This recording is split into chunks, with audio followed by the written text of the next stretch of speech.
The hook in Bedford Square Blues repeats several times, which makes it look like it might be easy to learn, but getting the right hand to flow can be really tricky.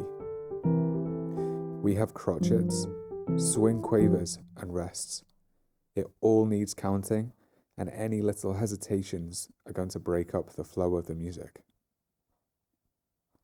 We'll start with the first bar, and we need to count in swing quavers. 1 and 2 and 3 and 4 and 1 and 2 and 3 and 4 and.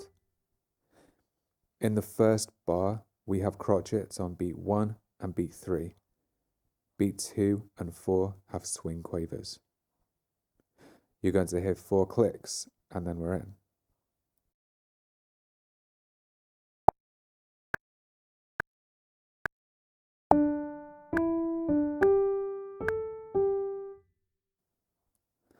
The second bar has 4 swing quavers and then rests on beat 3 and 4.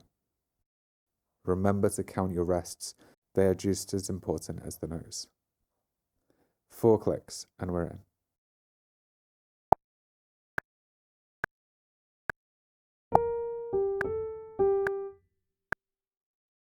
The third bar is almost a full bar of quavers, but the start makes it tricky.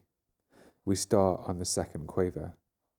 So if you remember that the quaver on the beat is the long quaver, then that means that our quaver rest is the long quaver. Count the beat 1 in your head so you know you've played the rest. 1 and 2 and 3 and 4 and. Can you play this with me after 4 clicks?